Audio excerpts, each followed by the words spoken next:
નમસ્કાર ગુજરાત। આજે આપણે જોશું 3 જુલાઈ 2024નું મોસ્ટ ઇમ્પોર્ટન્ટ કરંટ અફેર। તે પહેલાં ખાસ કરીને ચેનલ ઉપર નવા હોય તો ચેનલને સબસ્ક્રાઈબ કરી લેવી। ચલીએ આજનો ક્લાસ શરૂ કરીએ। તો તાજેતરમાં જ રાષ્ટ્રીય ડોક્ટર દિવસ ક્યારે ઉજવવામાં આવ્યો? તો 1 જુલાઈના રોજ દર વર્ષે રાષ્ટ્રીય ડોક્ટર દિવસ ઉજવવામાં આવે છે 2024। તો તાજેતરમાં જ રાષ્ટ્રીય ડોક્ટર દિવસ 1 જુલાઈએ ઉજવવામાં આવ્યો છે। ભારતમાં શા માટે 1 જુલાઈએ રાષ્ટ્રીય ડોક્ટર દિવસ ઉજવવામાં આવે છે? તો કે ડૉક્ટર ચંદ્ર રાસની યાદમાં આ ડોક્ટર દિવસ ઉજવવામાં આવે છે, કારણ કે તે પ્રથમ વખત 1 જુલાઈ 1991માં તેમનો જન્મ પણ થયો હતો અને તેમનું મૃત્યુ પણ આ જ તારીખે થયું હતું, એટલા માટે ઉજવવામાં આવે છે। અને આ ડોક્ટર દિવસની થીમ શું છે તો ખાસ યાદ રાખવી, હિલિંગ હાર્ટ કાળજી હૃદય, એટલે કે હૃદયની કાળજી અને સંભાળ રાખવું, એવી આની થીમ છે, તો ખાસ યાદ રાખવું।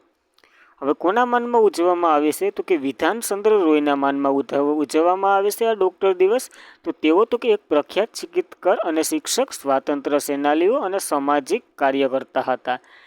તેઓએ 1948 થી 1982 સુધી પશ્ચિમ બંગાળના બીજા મુખ્યમંત્રી તરીકે પણ સેવા આપી છે। અને તેનો જન્મ તો કે 1 જુલાઈ 1982માં બિહારના પટનામાં થયો હતો। અને 1 જુલાઈએ બીજા 2 દિવસો પણ ઉજવવામાં આવે છે। 1 જુલાઈએ ગુડ એન્ડ સર્વિસ ટેક્સ એટલે કે જીએસટી અમલમાં તો કે 2017ના રોજ આવ્યો હતો। અને 1 જુલાઈ એ રાષ્ટ્રીય ચાર્ટર્ડ એકાઉન્ટન્ટ દિવસ ઉજવવામાં આવે છે। તો એક ડોક્ટર દિવસ, જીએસટી દિવસ અને રાષ્ટ્રીય ચાર્ટર્ડ એકાઉન્ટન્ટ દિવસ, આ 3 દિવસો યાદ રાખવા। હવે આપણે કાલથી ટેબલ બનાવી લેજો, બીજો કોઈ દિવસ એડ થાય તો, જેથી પછી રિવિઝન ચાલુ રહે આપણું। ત્યારબાદ તાજેતરમાં જ બહાર પાડવામાં આવેલ ગ્લોબલ એઆઈ રેડિયન્સ ઇન્ડેક્સમાં ભારતનું સ્થાન કેટલામું છે? તો ભારતને આમાં 72મું સ્થાન મળ્યું છે। તો તાજેતરમાં જ બહાર પાડવામાં આવેલ ગ્લોબલ એઆઈ રેડિયન્સ ઇન્ડેક્સમાં ભારતને 72મું સ્થાન મળ્યું છે। ભારતને આમાં તો કે 72મું સ્થાન મળ્યું છે, તે સાથે સ્કોર તો કે 0.49 આપ્યો છે। અને પહેલા નંબર ઉપર તો કે સિંગાપુર છે, બીજા નંબર ઉપર ડેનમાર્ક અને ત્રીજા નંબર ઉપર યુએસ છે। તો આ એઆઈને લગતું છે, કારણ કે એઆઈને પ્રોત્સાહન આપવું અને તેને વિકસાવવા માટેની અલગ અલગ એ પ્રમાણે ઇન્ડેક્સ આપ્યો છે। અને આ ઇન્ડેક્સ તો કે ઇન્ટરનેશનલ મોનિટરી ફંડ દ્વારા બહાર પાડવામાં આવ્યો છે, જેની રચના તો કે 1944માં થઈ હતી। અને સભ્ય તો કે 190 છે, અને 190માં તો કે એજોરા છે, એ જોડાયો હતો છેલ્લે। ત્યારબાદ મુખ્ય મથક તો કે વોશિંગ્ટન ડીસીમાં આવેલું છે। અને હાલ હેડ કોણ? તો કે ક્રિસ્ટિનિયા જોર્જીવર છે, જે બલ્ગેરિયાના છે। તો ખાસ કરીને આ ડેટા યાદ રાખવો ઇન્ટરનેશનલ મોનિટરી ફંડ વિશે। ત્યારબાદ બધી જ ઇન્ડેક્સો જોઈ લઈએ 2024થી લઈને હાલ સુધીના। તો કરપ્શન પર્સન ઇન્ડેક્સ 2023માં તો કે ભારતને 93મું સ્થાન મળ્યું હતું, ડેનમાર્ક પહેલા નંબર ઉપર હતો। અને સ્વસ્થ સર્વેક્ષણ 2023માં તો કે સ્વસ્થ શહેરોની વાત કરીએ તો ઇન્દોર અને સુરત હતા। ત્યારબાદ ડેટા આપ્યા હતા, તો સાસવડ જે મહારાષ્ટ્રનું છે, જે 1 લાખથી ઓછી વસ્તીમાં સૌથી સ્વસ્થ હતું। અને સૌથી સ્વસ્થ કોન્ટેમેન્ટ બોન્ડની વાત કરીએ તો મહુ કોન્ટેમેન્ટ બોન્ડ હતું રાજ્યમાં, તો કે મહારાષ્ટ્ર, મધ્યપ્રદેશ અને છત્તીસગઢ હતા। અને સૌથી સ્વસ્થ ગંગા શહેરની વાત કરીએ તો વારાણસી અને પ્રયાગરાજ હતું। ત્યારબાદ સફાઈ મિત્ર શહેરની વાત કરીએ તો ચંદીગઢ હતું। અને સ્નો લેપર્ડ રિપોર્ટ 2023ની વાત કરીએ તો 718 મહત્તમ હિમદીપડાઓ છે, જ્યારે મિનિમમ તો કે જમ્મુ કાશ્મીરમાં છે, મહત્તમ તો કે લદ્દાખમાં। ત્યારબાદ ટોમ ટ્રાફિક ઇન્ડેક્સ રેન્કિંગની વાત કરીએ 2023નું તો કે લંડન પહેલા નંબર ઉપર હતું અને બેંગ્લોર 6થા ક્રમે હતું। ડેમોક્રેસી ઇન્ડેક્સ 2023ની વાત કરીએ તો 41મા નંબર ઉપર ભારત હતું, નોર્વે પહેલા નંબર ઉપર હતું। અને વૈશ્વિક બૌદ્ધિક સંપ્રદાય સૂચકાંક 2024ની વાત કરીએ તો 42મા નંબર ઉપર ભારત હતું, યુએસ પહેલા નંબર ઉપર હતું। જ્યારે લિંગ અસમાનતા સૂચકાંક 2022ની વાત કરીએ તો 108 નંબર ઉપર ભારત હતું, ડેનમાર્ક પહેલા નંબર ઉપર હતું। જ્યારે માનવ વિકાસ સૂચકાંકની વાત કરીએ 2022નું 134મા નંબર ઉપર ભારત હતું, સ્વિટ્ઝરલેન્ડ પહેલા નંબર ઉપર હતું। અને વર્લ્ડ હેપીનેસ રિપોર્ટની વાત કરીએ તો 126મા નંબર ઉપર ભારત હતું, ફિનલેન્ડ પહેલા નંબર ઉપર હતું। અને ગ્લોબલ ફાયર પાવર ઇન્ડેક્સની વાત કરીએ તો 4થા નંબર ઉપર ભારત હતું, ટોપ ઉપર તો કે યુએસ હતું। અને બિઝનેસ એન્વાયરમેન્ટ રેન્કિંગની વાત કરીએ 2024નું 51મા નંબર ઉપર ભારત હતું અને સિંગાપુર પહેલા નંબર ઉપર હતું। ત્યારબાદ હુરન દ્વારા વૈશ્વિક યુનિકોર્ન ઇન્ડેક્સ બહાર પાડવામાં આવ્યો હતો 2024નો, એમાં 3જા નંબર ઉપર ભારત હતું, પહેલા નંબર ઉપર યુએસ હતું। અને જેમ એટલે કે ગવર્મેન્ટ ઈ માર્કેટની જે વિશ્વનું 3જું સૌથી મોટું ઈ માર્કેટ બન્યું હતું, જે ભારતનું ઈ માર્કેટ છે, તો ખાસ કરીને આ। ત્યારબાદ તો કે સાયબર ક્રાઇમ ઇન્ડેક્સની વાત કરીએ તો 10મા નંબર ઉપર ભારત હતું અને રશિયા પહેલા નંબર ઉપર હતું। અને વિશ્વનો પ્રેસ સ્વતંત્રતા સૂચકાંક 2024ની વાત કરીએ તો 159 નંબર ઉપર ભારત હતું. નોર્વે પહેલા નંબર ઉપર હતું. અને યાત્રા અને પ્રવાસન વિકાસ સૂચકાંકની વાત કરીએ 2024નો 39મા નંબર ઉપર ભારત અને યુએસ પહેલા નંબર ઉપર હતું. ત્યારબાદ ગ્લોબલ સિટીઝ ઇન્ડેક્સની વાત કરીએ 2024નો ન્યૂયોર્ક પહેલા નંબર ઉપર, દિલ્હી એ ભારતનું એકમાત્ર શહેર 350મા નંબર ઉપર હતું વિશ્વમાં. જ્યારે પર્યાવરણ પ્રદર્શન સૂચકાંક 2024ની વાત કરીએ તો 170 નંબર ઉપર ભારત, એસ્ટોનિયા પહેલા નંબર ઉપર હતું. અને ગ્લોબલ જેન્ડર ગેપ ઇન્ડેક્સ 2024ની વાત કરીએ તો 129મા નંબર ઉપર ભારત અને આઇસલેન્ડ પહેલા નંબર ઉપર હતું. જ્યારે ગ્લોબલ પીસ ઇન્ડેક્સ 2024ની વાત કરીએ તો 116મા નંબર ઉપર ભારત અને આઇસલેન્ડ પહેલા નંબર ઉપર હતું. ત્યારબાદ ગ્લોબલ એનર્જી ટ્રાન્ઝેક્શન ઇન્ડેક્સ 2023ની વાત કરીએ તો 63 નંબર ઉપર ભારત અને સ્વીડન પહેલા નંબર ઉપર હતું. જ્યારે વિશ્વ રોકાણ અહેવાલ 2024ની વાત કરીએ તો 15મા નંબર ઉપર ભારત અને યુએસ પહેલા નંબર ઉપર હતું. જ્યારે ટકાઉ વિકાસ અહેવાલની વાત કરીએ 2024નો 109 ઉપર ભારત હતું અને ફિનલેન્ડ પહેલા નંબર ઉપર હતું. અને ગ્લોબલ લિબિલિટી ઇન્ડેક્સ 2024ની વાત કરીએ તેમાં તો કે સૌથી સારું રહેનાર સ્થળ તો કે વિયેના હતું. તો ખાસ કરીને આ 2024ના બધા જ ઇન્ડેક્સો યાદ રાખવા. આમાં આપણે એઆઈને નથી લીધું કારણ કે એઆઈના કાલ જ પ્રશ્નો જોઈ ગયા 35 થી 40 જેટલા. તો ખાસ કરીને પાછું એઆઈને આ સમિટ છે તો સમિટના પ્રશ્ન લઈ લીધા. બાદની વાત કરીએ તો તાજેતરમાં જ મનોજ બાજપાઈએ ધ ડેફિનેશન નામનું પુસ્તક કોણે લોન્ચ કર્યું છે? તો પિયુષ પાંડે દ્વારા લોન્ચ કરવામાં આવ્યું છે. આ મનોજ બાજપાઈ શું છે? તો કે એક અભિનેતા છે. તો તાજેતરમાં જ મનોજ બાજપાઈ ધ ડેફિનેશન નામનું પુસ્તક તો કે પિયુષ પાંડેએ લખ્યું છે. આ તેની બાયોગ્રાફી છે. તો ખાસ યાદ રાખવું. હવે તાજેતરમાં જ થોડીક ચર્ચામાં રહેલી બાયોગ્રાફી જોઈ લઈએ. તો બિલ ગેટ્સની તો કે ઓટોબાયોગ્રાફી તો કે સોર્સ કોડ હતી. અને આર અશ્વિનની તો કે મારી પાસે શેરીઓ છે જે કટ્ટી ક્રિકેટ વાર્તાઓ. તો ખાસ કરીને આ આર અશ્વિનની યાદ રાખવી. ત્યારબાદ સુપ્રસિદ્ધ ટેનિસ ખેલાડી જયદીપ મુખર્જી ક્રોસ કોડ એમની આત્મકથા હતી. ત્યારબાદ MS ધોનીએ પ્રો કેક અબ્દુલ ગફાર અજાણ્યા સાક્ષી એમની આત્મકથા છે. અને તમિલનાડુના મુખ્યમંત્રી MK સ્ટાલિને તો કે આત્મકથા ઉગાલીએ ઓવરું લખી હતી. અને ઇઝરાયલના જે PM બેન્જામિન નેતન્યાહુ બીબીસીની આત્મકથા તો કે મારી વાર્તા છે. અને 15મા નાણાં પંચના અધ્યક્ષ તો કે NK સિંહ શક્તિ પ્રોટેન્સ તેની આત્મકથા છે. જ્યારે 16મું નાણાં પંચ હાલે છે તો તેના અધ્યક્ષ કોણ છે એ તમારે કોમેન્ટ કરવાનું છે. સોનુ સૂદ હું તો મસીહા છું. અને વિશ્વનાથ આનંદની તો કે માઇન્ડ માસ્ટર, સુરેશ રૈનાની તો કે માને છે, પ્રિન્સ હેનરીની તો કે સ્પેસ. તો ખાસ કરીને આ બાયોગ્રાફી યાદ રાખવી. પ્રિયંકા ચોપડાની તો કે અધૂરી. અને MS સોમનાથની જે ઇસરોના અધ્યક્ષ છે નીલાઉ કુડિયા સિંહગલ મલયાલમ ભાષામાં છે. MS નવરણની તો કે નિયમિત 4 સ્ટાર. તો ખાસ કરીને આ બાયોગ્રાફીઓ ચર્ચામાં રહેલી છે. આમાંથી પ્રશ્ન પૂછાઈ ગયા છે તો યાદ રાખવી. ત્યારબાદ તાજેતરમાં જ ટેસ્ટમાં 10 વિકેટ લેનાર બીજી ભારતીય મહિલા બોલર કોણ બન્યા છે? તો બીજા છે તો યાદ રાખવું સ્નેહા રાણા છે આ બીજા. પહેલાં કોણ હતા તે કોમેન્ટ કરો. આગળ જણાવ્યું જ હું. તો તાજેતરમાં ટેસ્ટ મેચમાં 10 વિકેટ લેનાર બીજા ભારતીય મહિલા બોલર તો કે સ્નેહા રાણા બન્યા છે. અને આ તેમની સિદ્ધિ તો કે સાઉથ આફ્રિકા વચ્ચે એટલે કે સાઉથ આફ્રિકા સામે કરી છે આ સિદ્ધિ. જ્યારે પહેલાં તો કે ઝુલણ ગોસ્વામી હતા, જ્યારે બીજા તો કે સ્નેહા રાણા બન્યા છે. તો ખાસ કરીને આ ક્રિકેટ ચર્ચામાં યાદ રાખવા. ત્યારબાદ તાજેતરમાં જ 2024માં લિયોનેલ માસ્ટર ચેસ ટુર્નામેન્ટ કોણે જીતી છે? તો વિશ્વનાથ આનંદે જીતી છે આ ટુર્નામેન્ટ. તો તાજેતરમાં જ 2024માં લિયોનેલ માસ્ટર ચેસ ટુર્નામેન્ટ કોણે? તો કે વિશ્વનાથ આનંદે જીતી છે. તો ખાસ કરીને યાદ રાખવા. ત્યારબાદ ભૂતપૂર્વ વિશ્વના ચેસ ચેમ્પિયન ભારતના વિશ્વનાથ આનંદે 10મી વખત લિયોનેલ માસ્ટર ચેસ ચેમ્પિયનશિપ જીતી છે. તો આંકડો પૂછાઈ શકે છે કેટલામી વખત? તો કે 10મી વખત જીતી છે. ત્યારબાદ તેમણીએ ફાઇનલમાં તો કે સ્પેનના કે સાન્તોસ લાતાસને હરાવ્યા છે. તો કયા દેશના છે? તો કે સ્પેનના કે સાન્તોસ લાતાસને હરાવ્યા.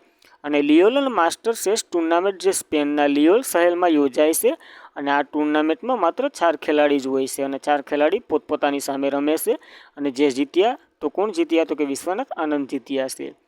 ત્યારબાદ ચેસનું લગતું થોડુંક જોઈ લઈએ. તો કે પહેલા ગ્રાન્ડ માસ્ટર તો કે વિશ્વનાથ આનંદ હતા, જેમની તો કે લાઇટિંગ ડીપ ઓફ ઇન્ડિયા તેમની ઓલી છે વર્તવામાં આવે છે એને. અને પુસ્તક તો કે માઇન્ડ માસ્ટર તેમનું પુસ્તક છે, જેને તો કે 91 એટલે કે 1991-92માં રાજીવ ગાંધી પહેલો વહેલો મળ્યો હતો.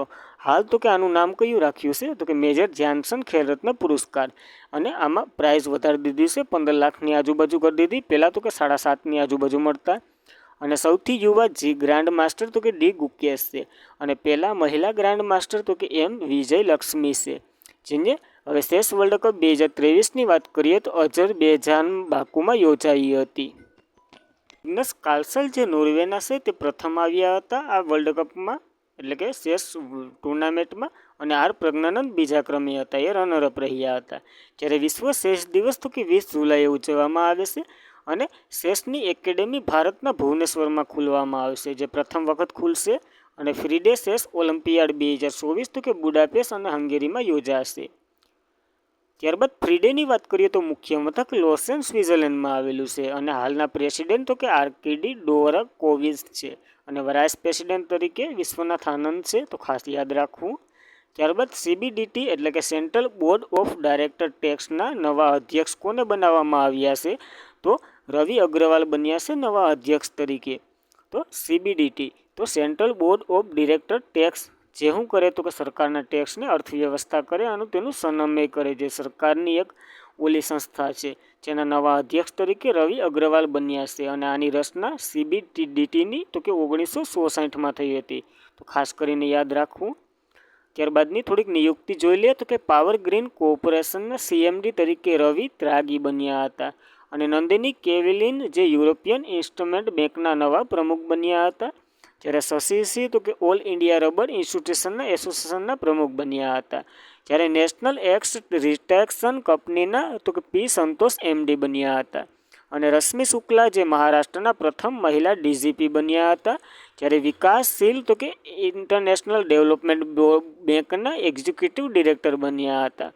અને દલજીતસિંહ ચૌધરી તો કે શસ્ત્ર સીમા બળના DG બન્યા હતા. અને સેન્થિલ પાંડ્યા તો કે વર્લ્ડ ટ્રેડ ઓર્ગેનાઇઝેશનમાં રાજદૂત તરીકે રહ્યા હતા. જ્યારે ઇન્દ્રમણી પાંડે તો કે BIMSTECના SG બન્યા હતા. અને ભારતના ઓલિમ્પિક એસોસિએશનના CEO તો કે રઘુરામ અય્યર છે. જ્યારે અનિલ કુમાર લાહોટી તો કે ટ્રાય હેડ બન્યા હતા. અને નવાબ સલામ તો કે ઇન્ટરનેશનલ સીજે સેન્ટ્રલ જજના પ્રમુખ બન્યા હતા. અને સિંધુ ગણપતિ તો કે દક્ષિણ રેલવે પ્રથમ ટાસ મહિલા TTE બન્યા હતા. અને સુમન કુમારી જે BSFની પ્રથમ મહિલા સ્નાઇપર બની હતી. અનુરાગ અગ્રવાલ તો કે સંસદના સુરક્ષાના વડા બન્યા હતા. જ્યારે MM ખાન વિલકર તો કે લોકપાલ અધ્યક્ષ છે. અને મઈઝ નવાબ તો કે પાકિસ્તાનના પ્રથમ મહિલા મુખ્યમંત્રી બન્યા હતા. પંજાબ પ્રાંતના MS રાજીવ તો કે તકેદારી કમિશન બન્યા હતા. અને રાહુલ સિંહ તો કે CBSCના અધ્યક્ષ બન્યા હતા. નવનીત સહગલ પ્રસાદની વાત કરીએ તો ભારતીય બોર્ડના અધ્યક્ષ બન્યા હતા. જ્યારે જ્ઞાનેશ કુમાર અને સુખબીર સિંહ સિંધુ ચૂંટણી કમિશનરો બન્યા હતા અન્ય તરીકે. ત્યારબાદ કિશોર મકવાણા તે રાષ્ટ્રીય અનુસૂચિત જાતિ આયોગના અધ્યક્ષ બન્યા હતા. સરદાર રમેશસિંહ અરોરા તો પાકિસ્તાનના પ્રથમ શીખ મંત્રી બન્યા હતા, આપ પંજાબ પ્રાંતમાં જ. અને દેવેન્દ્ર ઝાંઝરિયા તો કે ભારતના પેરા ઓલિમ્પિક સમિતિના પ્રમુખ બન્યા હતા. તો આ એક નિયુક્તિ સાથે બીજી નિયુક્તિ પર યાદ રાખવી. અને આપણી ચેનલમાં આવી રીતના જ રિવિઝન કરવામાં આવે છે, તો ભૂલાવાની ટેન્શન ઘેર મૂકીને આવવાની. ત્યારબાદ તાજેતરમાં જ કોણે એ માબાનેત life and journey of Shri M Venkat Naidu પુસ્તકનું લોકાર્પણ કર્યું છે. તો આપણા વડાપ્રધાન PM નરેન્દ્ર મોદીએ આનું લોકાર્પણ કર્યું છે. તો તાજેતરમાં જ PM નરેન્દ્ર મોદીએ મબાનેતા life and journey of Shri M Venkat Naidu પુસ્તકનું લોકાર્પણ કર્યું છે.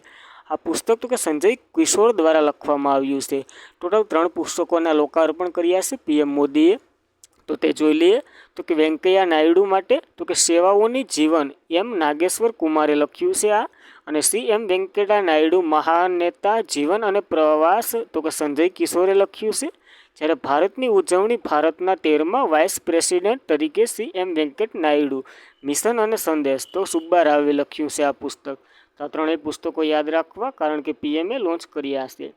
ત્યારબાદ M વેંકૈયા નાયડુની વાત કરીએ તો 2017થી 2022 સુધી આપણા વાઇસ પ્રેસિડેન્ટ રહ્યા છે, એટલે કે ઉપરાષ્ટ્રપતિ, જે આંધ્રપ્રદેશના હતા. અને 2024માં તેને પદ્મ વિભૂષણની યાદીમાં ચેક કરી લેવાનું, એને મળ્યો છે, તો ખાસ યાદ રાખવા. ત્યારબાદ 2024માં જ ગ્લોબલ ઇન્ડિયા AI સમિટ આયોજન ક્યાં કરવામાં આવ્યું છે, તો નવી દિલ્હી ખાતે આનું આયોજન થયું છે. તો 2024માં ગ્લોબલ ઇન્ડિયા એઆઈ સમિટનું આયોજન તો કે નવી દિલ્હીમાં કરવામાં આવ્યું છે. આ તો કે 3 થી 4 જુલાઈ સુધી એઆઈની સમિટ યોજાશે. અને આમાં તો કે એઆઈને લગતું, એઆઈને પ્રોત્સાહન આપવું, એઆઈને કેવી રીતના ઉપર લાવી શકીએ એના માટેનું બધી કરવામાં આવશે, જેનું આયોજન તો કે ઇલેક્ટ્રોનિક અને આઈટી મંત્રાલય કરશે. હવે આના મંત્રાલયના મંત્રી કોણ છે એ તમારે કોમેન્ટ કરવાનું છે. ન ખબર હોય તો નવી વડાપ્રધાનની જે કેબિનેટ મંત્રીની લિસ્ટ આપણે એનો વિડીયો અપલોડ કરેલો છે એ જોઈ લેવો. ત્યારબાદ બધી જ સમિટો જોઈ લઈએ તો કે એઆઈ સુરક્ષા SK એટલે કે સાઉથ કોરિયામાં સિઓલ પર બીજી કોન્ફરન્સ યોજાઈ હતી. અને world future and energy summit તો કે યુએઈના મસ્કંદાર કંપની દ્વારા યોજાઈ હતી. જ્યારે વર્લ્ડ સસ્ટેનેબલ ડેવલપમેન્ટ સમિટ તો કે નવી દિલ્હી ખાતે. પ્રથમ ન્યુક્લિયર એનર્જી સમિટ તો કે બેચલેરમાં. જ્યારે 9મો રાયસીના ડાયલોગ નવી દિલ્હી ખાતે. અને પ્રથમ digital India future skin summit તો કે ગુવાહાટીમાં. 7મી હિન્દ મહાસાગરીય પરિષદની બેઠક તો કે પર્થ ઓસ્ટ્રેલિયામાં. જ્યારે વર્લ્ડ ગ્લોબલ એટલે કે ગવર્મેન્ટ સમિટ 2024 દુબઈમાં. અને ભારતમાં 2024માં 46મી આવૃત્તિ માટે યુનેસ્કો વર્લ્ડ હેરિટેજ સમિતિની અધ્યક્ષતા કરી રહ્યું છે. ત્યારબાદ ગાંધીનગરમાં vibrant Gujarat global tech show યોજાયો હતો. અને ફરીદાબાદમાં 9મો આંતરરાષ્ટ્રીય વિજ્ઞાન મહોત્સવ. જ્યારે 27મો રાષ્ટ્રીય યુવા ઉત્સવ તો કે નાસિકમાં. અને પ્રથમ ભારતીય ટીમ બોઇલર એક્સપો તો કે ગુવાહાટીમાં યોજાયો હતો. તો ખાસ કરીને આ બધી સમિટો યાદ રાખવી નવ્યું. ત્યારબાદ SBIના નવા ચેરમેન તરીકે કોણ બન્યા છે તો કે SC સિટી બન્યા છે, જે SBIના નવા ચેરમેન રહેશે. કોની જગ્યા લેશે તો કે દિનેશ કુમાર ખારાની જગ્યા લેશે. આ દિનેશ કુમાર ખારાનો કાર્યકાળ હમણાં સમાપ્ત થવાનો છે, તો આનું એને એટલે કે એપ્લોયમેન્ટ કરી દીધી કે આના પછી કોણ આવવાના છે. તો SBIના નવા ચેરમેન તરીકે CS શેટ્ટી બનશે. હવે એનું પૂરું નામ તો કે સલ્લા શ્રીનિવાસુલુ શેટ્ટી છે એનું ફૂલ ફોર્મ. ત્યારબાદ SBIની વાત કરીએ તો bank of Calcutta, bank of Bombay અને બેંક ઓફ મદ્રાસ ત્રણેયનું સમન્વય 1921માં કરી અને ઇમ્પિયર બેંકમાં સ્થાપિત કર્યું હતું. જેને તો કે ઇમ્પિયર બેંક ઓફ ઇન્ડિયા એની રચના તો કે 1 જુલાઈ 1955માં થઈ હતી. ત્યારબાદ આનું નામ SBI ક્યારે આપવામાં આવ્યું એ તમારે કોમેન્ટ કરવાનું છે, કઈ સાલમાં અને કોના દ્વારા એ મળી જાય તો બેસ્ટ છે. લો ત્યારબાદ મુખ્ય મથક તો કે મુંબઈમાં આવેલું છે. તો ખાસ કરીને એટલું SBI વિશે યાદ રાખવું.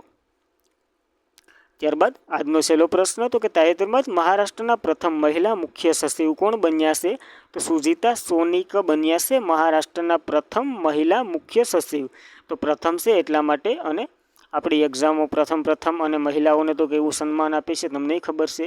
જ્યારે મહારાષ્ટ્રના પ્રથમ DGP બન્યા હતા એ આપણે આગળ જોઈ લીધા, જે નિયુક્તિ છે તેનીમાં એનું નામ શું છે એ તમારે કોમેન્ટ કરવાનું છે. તો આ સુજીતા સોનિકને પણ યાદ રાખવા અને એને પણ યાદ રાખવા. તો આજના માટે એટલું. Thank you for watching this video. મિત્રો, વિડીયો ખાસ કરીને કેવો લાગે કોમેન્ટ કરો અને લાઈક કરો અને તમારા મિત્રો સુધી શેર કરો. તો જય હિન્દ, જય ભારત.